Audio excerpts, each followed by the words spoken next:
परिवार में खुशहाली के लिए, देश समाज और साम्राज्यता के लिए अपने को 6 वस्तुओं की आवश्यकता होती है। सबसे पहले अपने परिवार, अपने समाज और अपने राष्ट्र की सुरक्षा के लिए अशी की शिक्षा बहुत जरूरी है। जो पशु कुछ समय पहले बहुत नम्र थे, उन पशुओं में आक्रामक रूप पैदा हो गया। वे पशु अपनी पशुता पर आ गए हैं, इसलिए अब किसी शस्त्र के द्वारा उन्हें भयभीत करके अपनी रक्षा की जाती है। एक समय और आएगा जिसमें हर व्यक्ति की आकांक्षाएं बढ़ेगी और बढ़ती आकांक्षाओं के कारण शक्तिशाली लोग अपनी शक्ति का दुरुपयोग करेंगे।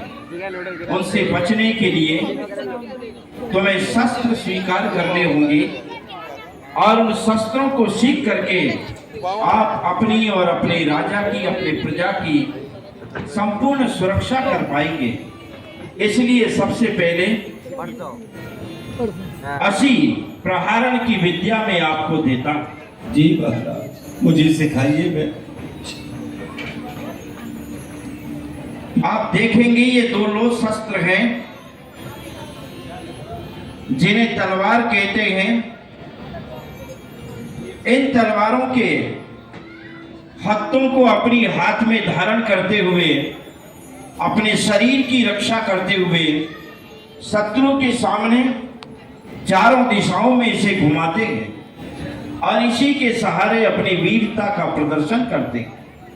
इससे शत्रु भयभीत होगा और वो अपनी शत्रुता छोड़ करके भाग जाएगा। महाराज, इससे हम रक्षा करेंगे, हम समझ गए।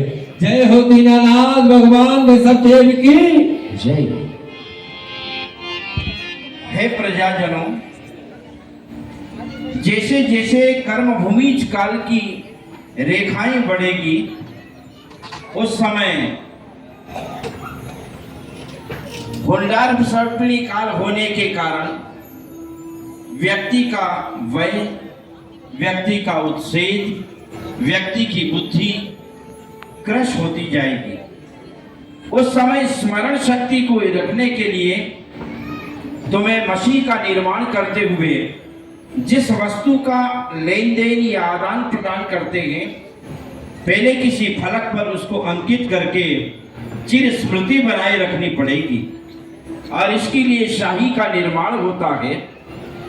नारियल के खोल को जलाकर जंगली औषधों को उसमें डालकर जल मिश्रण और घुटाई करते हुए मसी तैयार करें और उस मसी से लेखन व्यवस्था करें। अंक और अक्षर के माध्यम से आप वस्तुओं के आदान प्रदान की संख्या और व्यवहार का निर्वहन करेंगे। हे प्रजाजनों, जी शरीर है तो उसे भोजन की आवश्यकता होती है और भोजन के लिए आपको अन्न का उत्पादन करना होगा, फलों का उत्पादन करना होगा और उसके लिए जमीन को हल के सहारे चीर कर और उसमें खाद और पानी देते हुए बीज का वपन करना पड़ेगा और उसके सहारे एक बीज अनेक सारे बीज और फलों को लेकर के आपकी इस देहिक पूर्ति का साधन बनेगा। इसे क्या कहते हैं महाराज? ये क्या है हे राजन?